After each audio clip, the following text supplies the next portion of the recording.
আসসালামু আলাইকুম ওয়া রাহমাতুল্লাহি ওয়া বারাকাতুহু।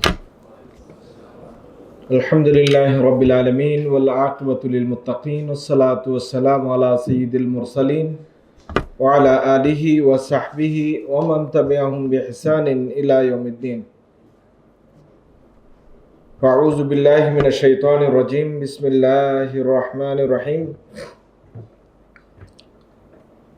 وقد قال الله تعالى في كتابه الكريم بسم الله الرحمن الرحيم إذ يعيدكم الله إحدى الطائفتين أنها لكم وتودون أن غير ذات الشوكة تكون لكم ويريد الله أن يحق الحق بكلماته ويقطع دابر الكافرين صدق الله المولانا العظيم। বাংলাদেশ ইসলামী ছাত্র শিবির ঢাকা বিশ্ববিদ্যালয় শাখা কর্তৃক আয়োজিত আজকের এই বদর দিবসের আলোচনা সভায় উপস্থিত শহীদি কাফেলা বাংলাদেশ ইসলামী ছাত্র শিবিরের বিভিন্ন পর্যায়ে নেতৃবৃন্দ, শ্রোতামণ্ডলী, আল্লাহ রাব্বুল আলামিনের অশেষ মেহেরবানি যে আল্লাহ তাবারক তাআলা আমাদের সবাইকে আজকে এই 17ই রমাদান বদর দিবসে বদরের আলোচনা শোনার জন্য উপস্থিত হওয়ার তৌফিক এনায়েত করেছেন। আমরা শুকরিয়া আদান বলি আলহামদুলিল্লাহ।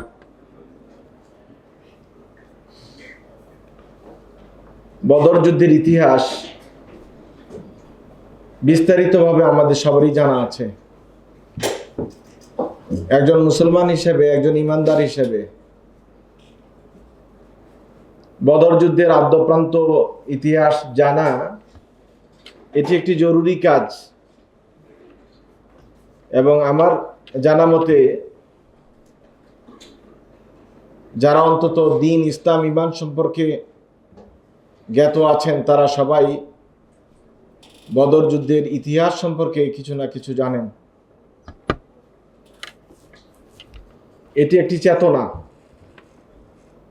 বদর একটি চেতনা, বদর একটি উদ্দীপ্ত হওয়ার ঘটনা। বদর হলো ঈমানদারদের সংখ্যা বিবেচনা না করে আল্লাহ তাআলার উপর তাওয়াক্কুল করার চেতনা। আল্লাহ তাবারক তাআলা কোরআনুল কারীম সূরাতুল আনফাল এই সূরায় শুরু থেকে শেষ পর্যন্ত বিভিন্ন আয়াতে বদর যুদ্ধের বিষয়ে আলোচনা করেছেন। এজন্য আব্দুল্লাহ ইবনে আব্বাস রাদিয়াল্লাহু তাআলা আনহু তিনি বলতেন, সূরাতুল আনফাল হিয়া সূরাতু বাদরিন। সূরা আনফাল এটা সূরা আনফাল নয়, বরং এটির নাম হলো বদরের সূরা। আল্লাহ তাবারক তাআলা সেখানে বদরি সাহাবীদেরকে কিভাবে সহযোগিতা করেছেন, সাহায্য করেছেন এর বিশদ বিবরণ দিয়েছেন। গাজওয়াতু বাদরিন, বদর যুদ্ধ, এটির বিভিন্ন নাম উল্লেখ করা হয়েছে। বদরুল কুবরা নামে এটি সবচেয়ে বেশি পরিচিত, কারণ এর আগেও ছোট ছোট কতগুলো সারিয়া হয়েছিল। এই সারিয়াগুলির কারণে, এগুলো বদর কেন্দ্রিক হওয়ার কারণে ওগুলোকে বদরুস সুগরা বলা হয়। আর আমাদের কাছে যে বদর নামে পরিচিত, এটি মুসলিম ঐতিহাসিকদের ভাষায় এটা আল বদরুল কুবরা, বদরুল কিতাল, ইয়াউমুল ফুরকান। আল্লাহ তাআলা কোরআনে কারীমে ইয়াউমুল ফুরকানও বলেছেন, ইয়াউমুল তাকাল জামআন বলেছেন। আমরা সবাই জানি এই যুদ্ধটি রমাদানের 17 তারিখে দ্বিতীয় বর্ষে, হিজরি দ্বিতীয় বর্ষে হয়েছিল, যেটি 13ই মার্চ 624 খ্রিস্টাব্দ। এই যুদ্ধে রাসূল আকরাম সাল্লাল্লাহু আলাইহি ওয়াসাল্লাম যুদ্ধ করতে বেরিয়ে যাননি, বরং নবী করিম সাল্লাল্লাহু আলাইহি ওয়াসাল্লামের কাছে একটি গোপন সংবাদ ছিল। আবু সুফিয়ান ইবনে হারব, যিনি পরবর্তীতে মুসলমান হয়েছেন এবং রাসূল সাল্লাল্লাহু আলাইহি ওয়াসাল্লামের শ্বশুরও ছিলেন, তিনি একটি গোপন মিশনে ব্যবসায়ের উদ্দেশ্যে সিরিয়ায় যাচ্ছেন এবং সিরিয়ার এই বাণিজ্যিক কাফেলাটি শুধু বাণিজ্যিক কাফেলা ছিল না, এটা ছিল মুসলমানদের জন্য বিরুদ্ধে যুদ্ধ করার জন্য, লড়াই করার জন্য পূর্ব প্রস্তুতি এবং অস্ত্র কেনার একটি মহড়া ছিল।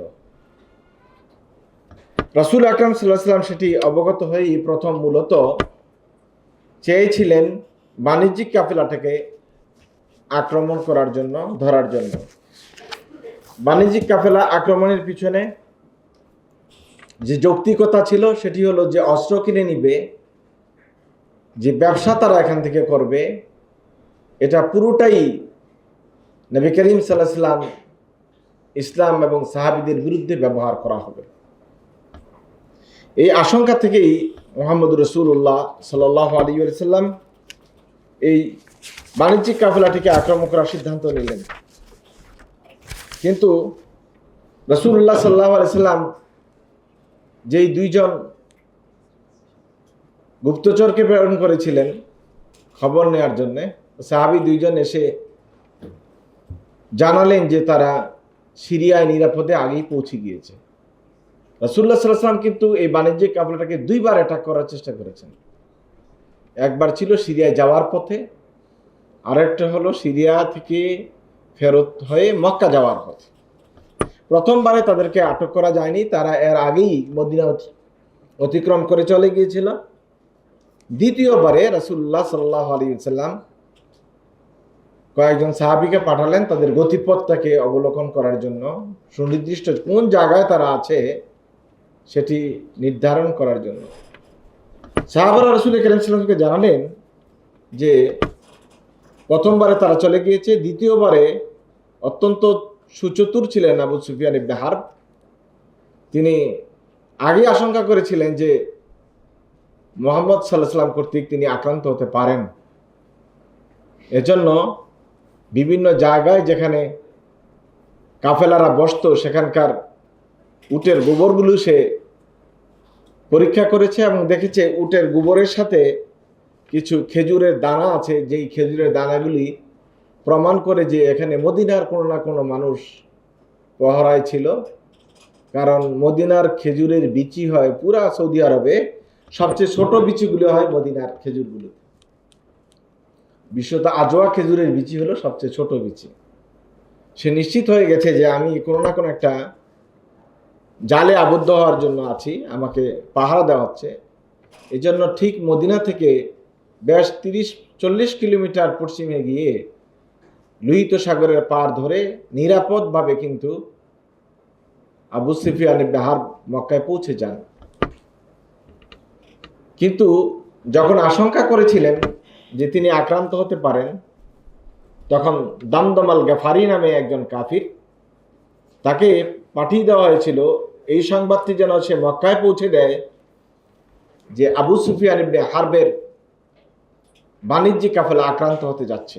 সেখানে তারা 30 কি 40 জন লোক ছিলেন, বিপুল পরিমাণ সম্পদ তাদের সাথে ছিল, অস্ত্র তাদের সাথে বিপুল পরিমাণ ছিল।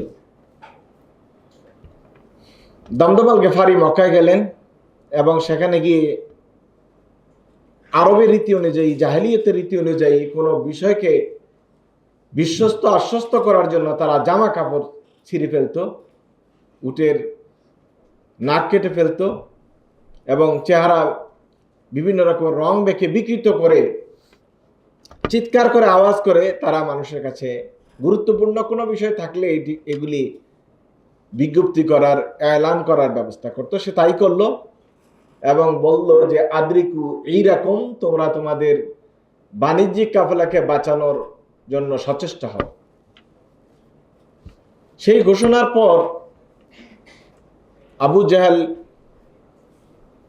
আমর ইবনে হিশাম যার নাম ছিল, সে পুরা মক্কা জুড়ে গণবিজ্ঞপ্তি দিয়ে দিল যারা মক্কার অধিবাসী তাদেরকে অবশ্যই মুহাম্মদের বিরুদ্ধে লড়াই যেতে হবে। শুধু তাই নয়, তাদের মিত্র গোত্রগুলোকেও তারা সেখানে সংযুক্ত করে নিল। বুখারী শরীফ কিতাবুল মাগাজি শুরু থেকে শেষ পর্যন্ত রাসূলুল্লাহ সাল্লাল্লাহু আলাইহি ওয়াসাল্লামের জীবনের সংঘটিত প্রায় সবগুলো যুদ্ধের বিশুদ্ধ বর্ণনা রয়েছে। সেইখানে একদম শুরুতেই গজওয়ায়ে বদরের আলোচনা এসেছে। সে আলোচনায় রাসূল আকরাম সাল্লাল্লাহু আলাইহি ওয়াসাল্লাম থেকে দ্বিতীয় হাদিস বর্ণিত হয়েছে। হযরত সাদ ইবনে মুআয রাদিয়াল্লাহু তাআলা আনহু তার নিজের অভিজ্ঞতার কথা বর্ণনা করেছেন। সাদ ইবনে মুআয রাদিয়াল্লাহু তাআলা আনহু তিনি যখন কোনো কারণে মক্কা নগরীতে বা দক্ষিণাঞ্চলে সফরে যেতেন, তখন উমাইয়া ইবনে খালফের বাড়িতে মেহমান হতেন। আর উমাইয়া ইবনে খালফ মক্কায় অবস্থিত যত নেতারা ছিল জাহিলি যুগে, নেতাদের মধ্যে হাতে গোনা নেতাদের মধ্যে একজন ছিল উমাইয়া ইবনে খালফ। আবার উমাইয়া ইবনে খালফ যখন মদিনা বা সিরিয়ায় কোনো ব্যবসার কাজে আসতো, তখন হযরতে সাদ ইবনে মুআয রাদিয়াল্লাহু তাআলা আনহুর বাড়িতে মেহমান হতেন। একদিন তিনি আল্লাহ রসুলকে বললেন, ইয়া রাসূলুল্লাহ, আমি জাহিলিয়াতের যুগে একটা নিয়ত করেছিলাম যে আল্লাহ তাআলা যদি আমাকে কখনো সুযোগ দেয় আমি উমরা করতে যাব, আমার একটা উমরা নিয়ত আছে, আমি এখন কি উমরা করতে যাব? রাসূল বললেন, হ্যাঁ উমরা করতে যাও, অসুবিধা নেই। কিন্তু ততক্ষণে হযরতে সাদ ইবনে মুআয রাদিয়াল্লাহু তাআলা আনহু মুসলমান হয়ে গেছেন, যেটি কোনোভাবেই উমাইয়া ইবনে খালফ এবং তার সহযোগীরা সহ্য করতে পারছিল না। কিন্তু রীতি অনুযায়ী হযরতে সাদ ইবনে মুআয রাদিয়াল্লাহু তাআলা আনহু উমাইয়ার বাড়িতে মেহমান হলেন। আরবের লোকেরা আতিথেয়তায় খুব সুনাম ছিল এবং তারা কখনোই আতিথেয়তাকে কোনো বিষয় দিয়ে মূল্যায়ন করত না। সম্পর্কটাই বড় কিছু, ধর্ম বা এই অন্য কিছু এগুলোকে তারা খুব একটা মূল্যায়ন করতো না।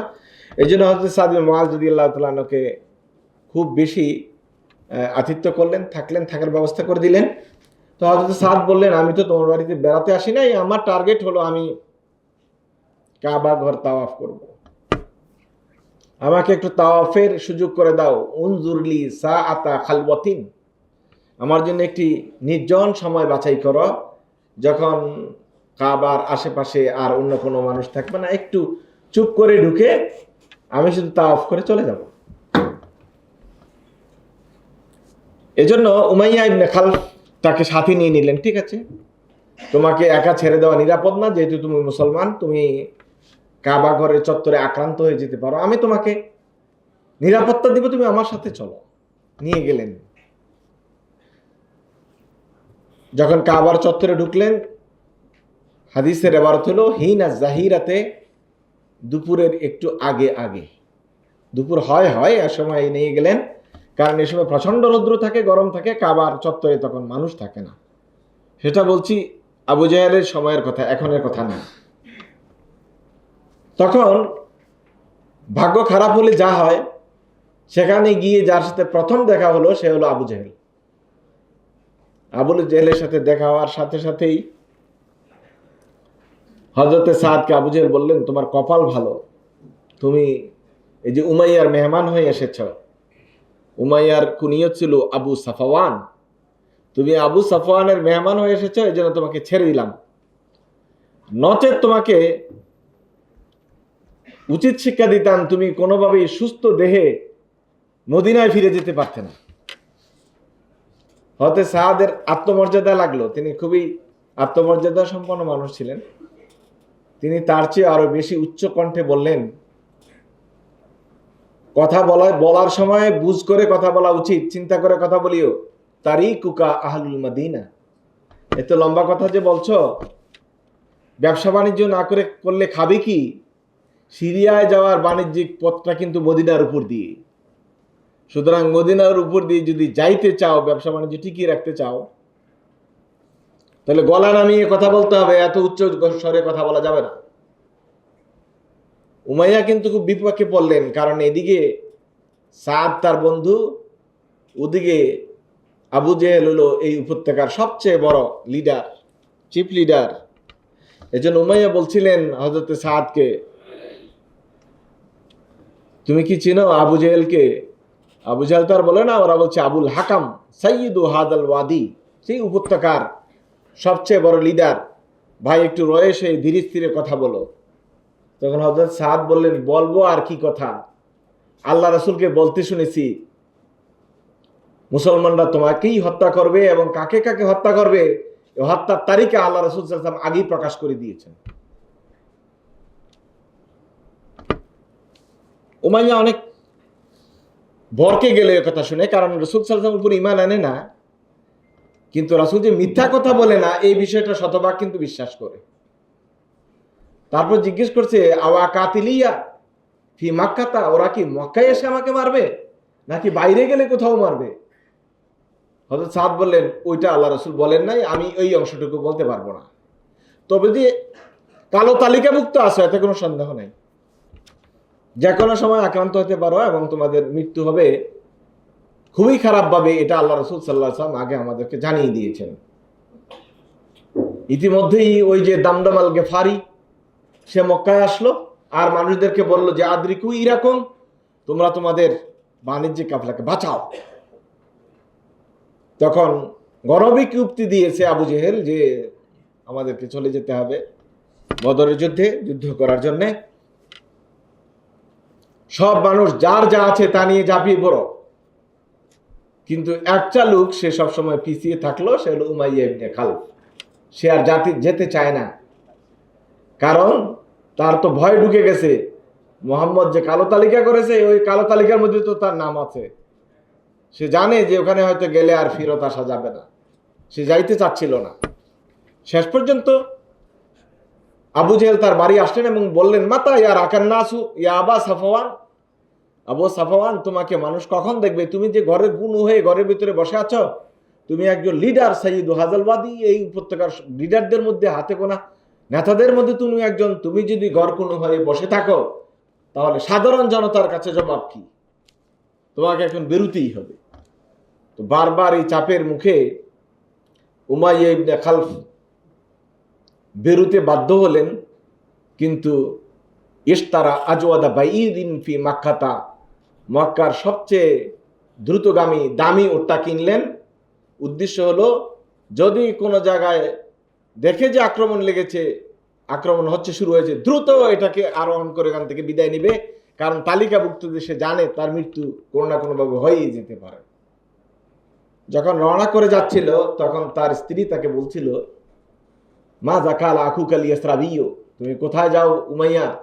তোমার যে ইয়াসরিবি একটা বন্ধু ছিল, মদিনার একটা বন্ধু আসছিল, সে তো যাওয়ার সময় বলে গেছিল তোমার নাকি কালো তালিকায় নাম আছে, তুমি কেন যাচ্ছ? আমার তো মনে হয় তুমি ওখান থেকে আর ফেরত আসবে না। তখন সে বলছিল যে আসলে আমি তো যাইতে চাই না, কিন্তু আবু জেহেলের এই বারবার আসার বলার কারণে আমি থাকতেও পারছি না, তবে আমি একটা দ্রুতগামী উট কিনে নিয়েছি, যদি দেখি যে অবস্থা বেগতিক তাহলে আমি তাড়াতাড়ি যেখানে বিদায় হতে পারি সেখান থেকে চলে আসতে পারি, এই ব্যবস্থা নিয়েই আমি বেরিয়ে যাচ্ছি। এভাবে উমাইয়া যেতে যেতে বদরের মাঠ পর্যন্ত চলে গেলেন আর উমাইয়াকে হযরত বেলাল ইবনে আবি রাবাহ রাদিয়াল্লাহু তাআলা হত্যা করলেন।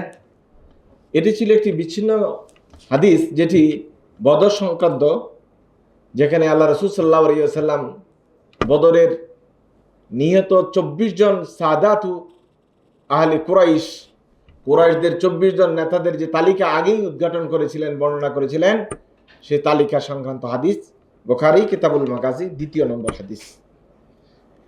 আমি একেবারে ওই যে ধরে ধরে কতজন সৈন্য ছিল, কতজন বিরোধী দলে ছিল, কতক্ষণ মুসলমানদের দলে ছিল, এগুলো বলতে চাচ্ছি না, কারণ এগুলো সবার জানা আছে।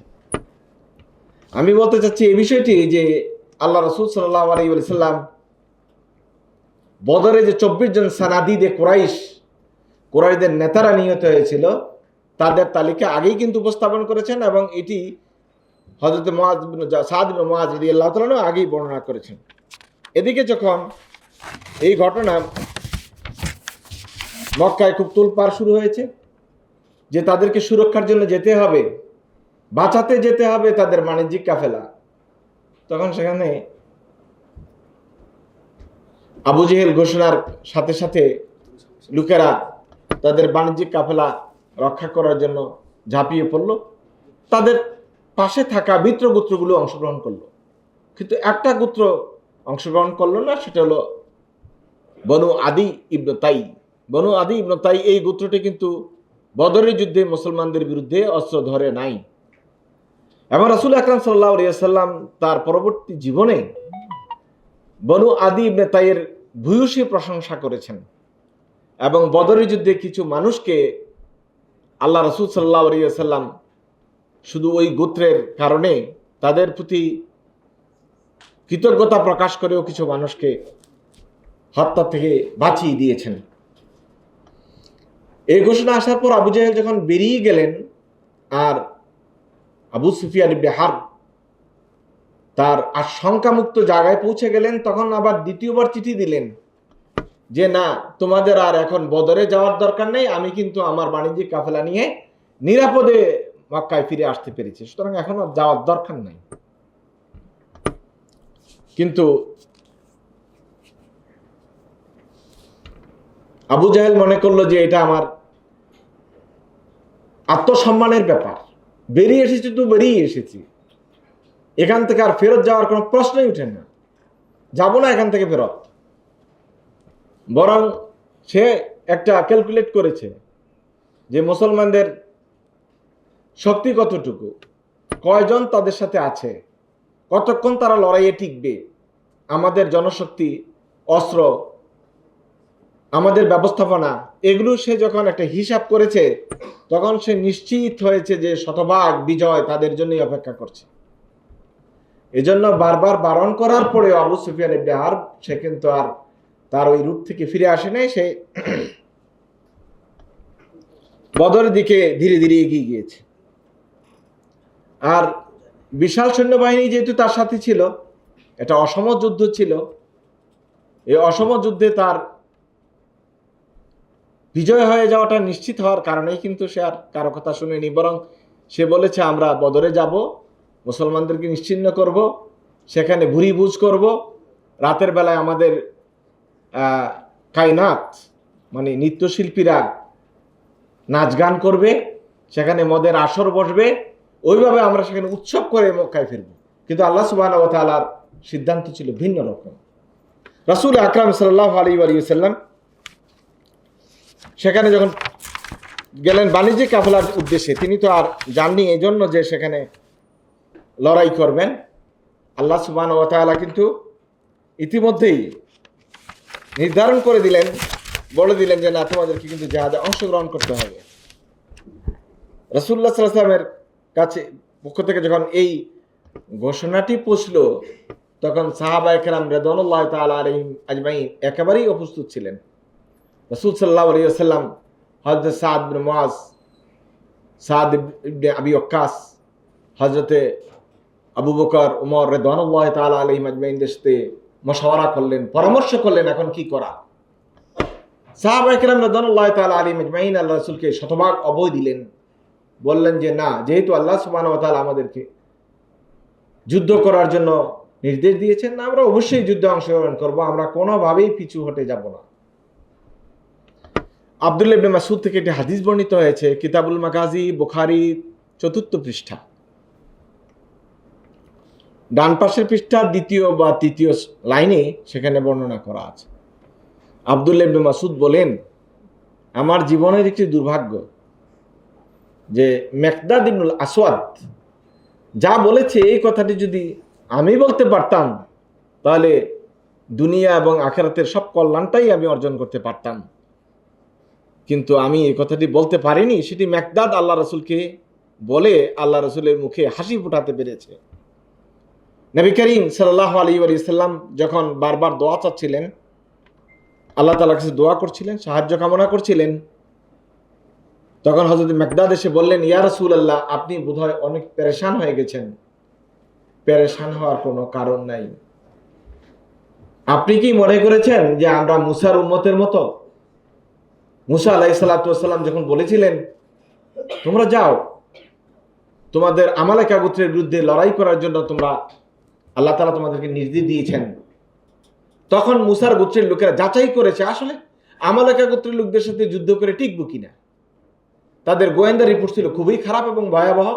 তারা দেখেছে আমালেকা গোত্রের এক এক লুক দীর্ঘ হচ্ছে অনেক দীর্ঘ, অনেক লম্বা মানুষ, তাদের কোনো কোনো লিচুর খোসার ভিতরে এক একজন মুসার উম্মত বসে থাকতে পারে, এত বড় লিচু এদের খাবারই এরকম, তো মানুষটা কত বড়।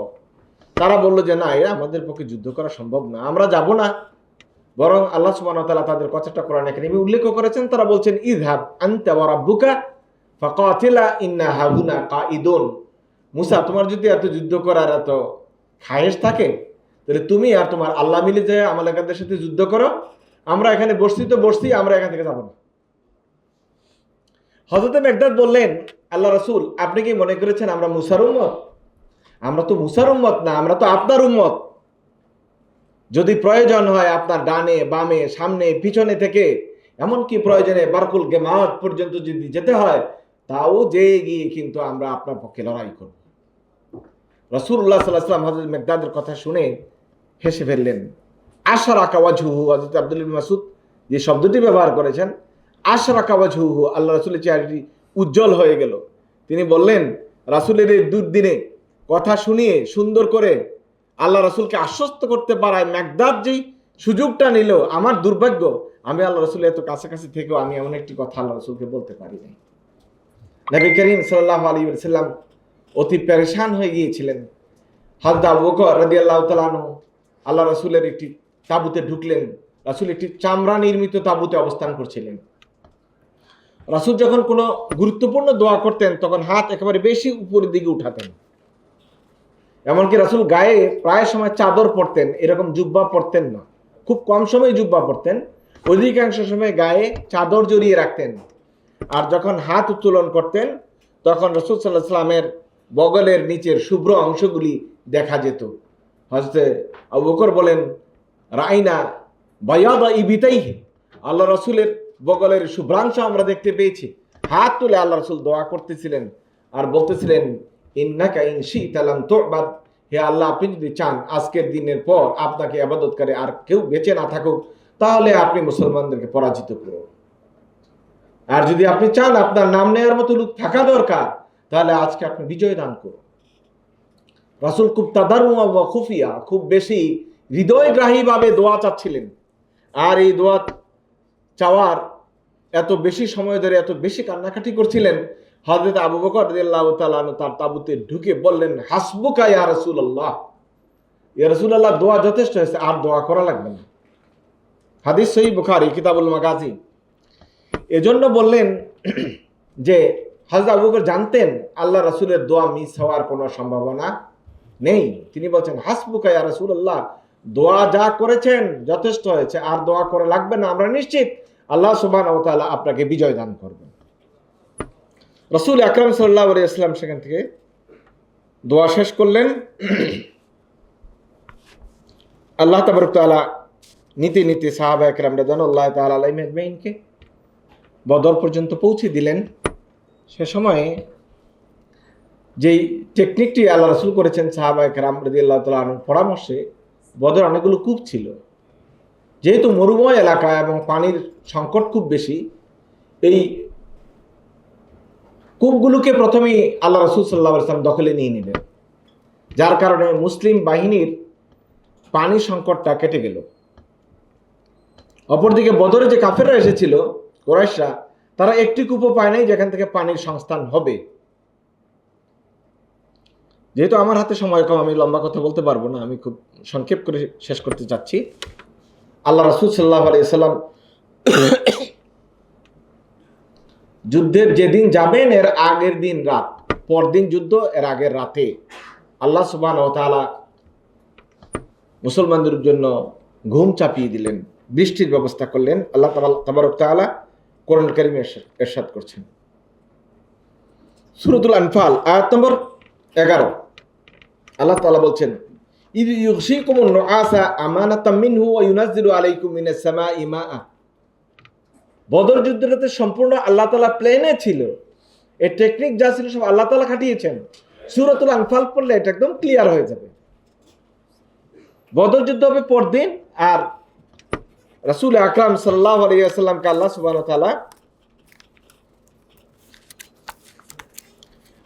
ওয়া তাআলা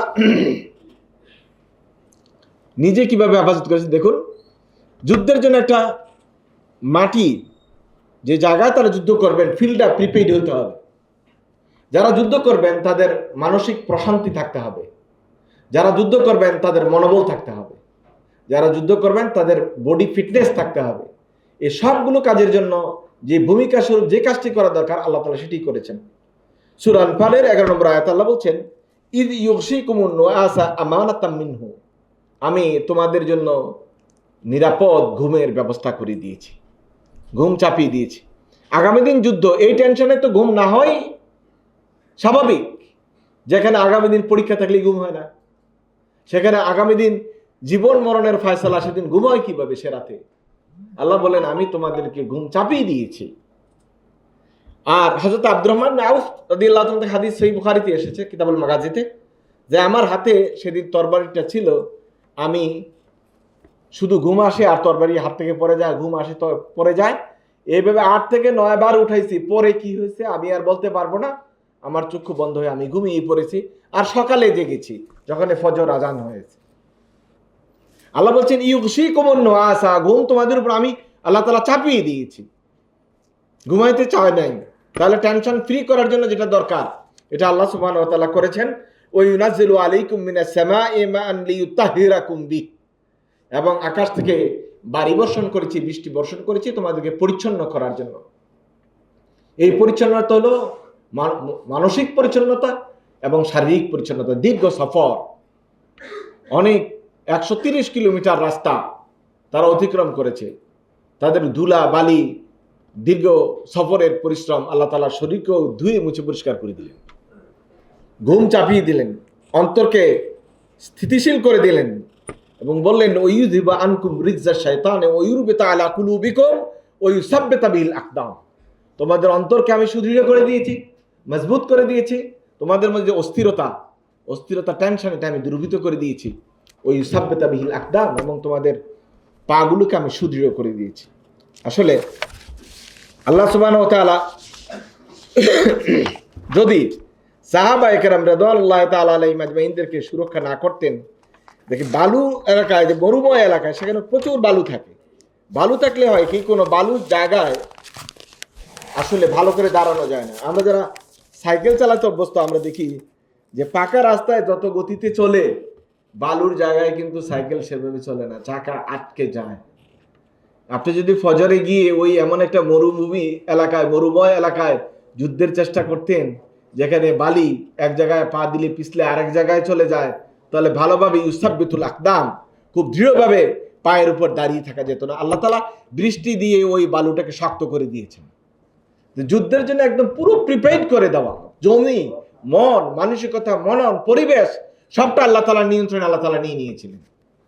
যার কারণে কাফিররা শত চেষ্টা করার পরেও নিজেদের অস্তিত্ব ধরে রাখতে পারে নাই, এবং রাসূল আকরাম সাল্লাল্লাহু আলাইহি ওয়াসাল্লাম নির্দেশে সেখানে তারা মল্লযুদ্ধ করার জন্য আহ্বান করেছে, মল্লযুদ্ধ আহ্বান করেছে। কে মল্লযুদ্ধ করবে, যেটা রীতি ছিল তখন আনসারি সাহাবীদের মধ্যে থেকে 3 জন গেলেন। এই 3 জন আনসারি সাহাবীদেরকে দেখে তারা খুবই নাকসিট করলো, আরে তোমরা আসছো, তোমরা কি, মানে এদেরকে কোনো পাত্তাই দিল না। তো নবী করিম সাল্লাল্লাহু আলাইহি ওয়াসাল্লাম তখন হযরতে হামজা রাদিয়াল্লাহু তাআলা আনহু, আলী ইবনে আবি তালিব রাদিয়াল্লাহু তাআলা আনহু, উবাইদা রাদিয়াল্লাহু তাআলা আনহু বললেন তোমরা যাও, তোমরা সবাই কুরাইশদের বিরুদ্ধে লড়ো। সুতরাং মল্লযুদ্ধ শুরু হয়ে গেল, আর 3 জনেই নিহত হলো। হযরতে হামজা রাদিয়াল্লাহু তাআলা আনহু, আবু উবাইদা রাদিয়াল্লাহু তাআলা আনহু আর আলী কারামাল্লাহু ওয়াজহু বীর বিক্রমে তাদেরকে হত্যা করে ফিরে আসলেন। যুদ্ধের মোড় ঘুরে গেল। শুরুতেই যখন তারা হেরে গেল, মনোবল ভেঙে গেল, তুমুল যুদ্ধ, লড়াই শুরু হয়ে গেল। সেই যুদ্ধে 24 জন সেনাদিদে কুরাইশ নেতা নিহত হয়েছে। হাদিস সহিহ বুখারী কিতাবুল মাগাজি, আল্লাহ রাসূল সাল্লাল্লাহু আলাইহি ওয়াসাল্লাম এই 24টা লাশকেই একটা পরিত্যক্ত কূপে নিক্ষেপ করেছেন, এবং রাসূল সাল্লাল্লাহু আলাইহি ওয়াসাল্লাম এই নিক্ষিপ্ত লাশদেরকে জিজ্ঞেস করেছেন, হাল ওয়াজাদতুম মা ওয়া'আদা রাব্বুকুম হাক্কা, তোমাদের রব তোমাদের সাথে যে ওয়াদা করেছিল এটা কি ঠিক পেয়েছো? কিন্তু আমি পেয়েছি, আমার রব আমার সাথে যা ওয়াদা করেছে আল্লাহ সুবহানাহু ওয়া তাআলা পুরোপুরি আমাকে দিয়ে দিয়েছেন, বিজয় আল্লাহ তাআলা আমাকে দিয়ে দিয়েছেন। বদরের যুদ্ধটা যেহেতু অনেক দীর্ঘ ঘটনা জড়িত আছে, আমি সাইড বিষয়গুলো কোনোই আলোচনায় আনলাম না, আমার হাতে একেবারেই সময় কম।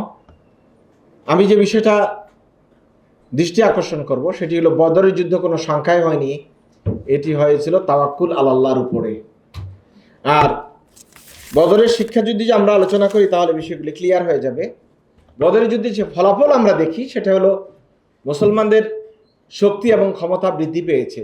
যেই মুসলমানদেরকে শুধু নেগলেক্ট করা হতো, যেখানে সেখানে অপদস্থ করার চেষ্টা করা হতো, তারা এখন হিসাবে আসতে শুরু করেছে। 2, মদিনা একটি ইসলামী রাষ্ট্র হিসেবে আন্তর্জাতিক স্বীকৃতি লাভ করেছে। এখন আর মদিনাকে ছোট রাষ্ট্র, দুর্বল রাষ্ট্র বা রাষ্ট্র নয় স্বীকৃতি না দেওয়ার কোনো সুযোগ রইল না। 3, গনিমতের মাল প্রচুর পরিমাণে পাওয়ার কারণে সাহাবায়ে কেরাম রাদিয়াল্লাহু তাআলা আলাইহিম আজমাইন যে দৈন্যদশায় ছিলেন এটা অনেকটাই কেটে গেল, রাষ্ট্রীয় অর্থনৈতিক স্থিতি তৈরি হলো। 4, সাহাবায়ে কেরাম রাদিয়াল্লাহু তাআলা আলাইহিম আজমাইনদের মনোবল ফিরে আসলো, তারা বুঝতে পারলেন যে আল্লাহর সাহায্য তাদের জন্য অবধারিত, যদি ঈমান এবং ইসলামের উপর তারা থাকেন আল্লাহ তাআলা তাদেরকে সহযোগিতা করবেন।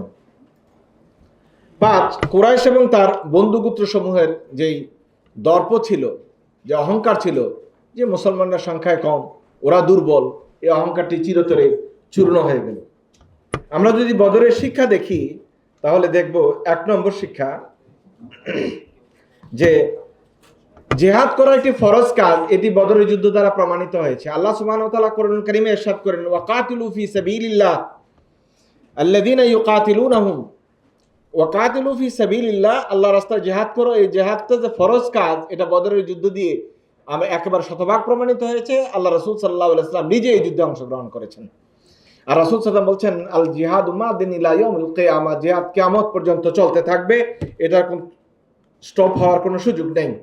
তবে জিহাদের ব্যাখ্যা, বিবরণ, এক্সপেনশন, কে কিভাবে কখন জিহাদের ডাক দিবে, এগুলো অনেক সংজ্ঞা রয়েছে, এগুলো আলোচনা রয়েছে। জিহাদ মানে কাউকে ধরে মারধর করার নাম জিহাদ নয়। 2 নম্বর বিষয় হচ্ছে আত্মরক্ষা এবং ইসলামের স্বার্থ রক্ষা ব্যতি রেখে কাফেরদের সাথে সশস্ত্র লড়াইয়ের কোনো অনুমোদন ইসলাম দেয় না। 3 নম্বর বিষয় হলো তাওয়াক্কুল আলাল্লাহ, জিহাদ বা বিজয়ের জন্য একটি অপরিহার্য জরুরি বিষয়, এটি বদরের যুদ্ধ আমাদেরকে শিখিয়ে দিয়েছে।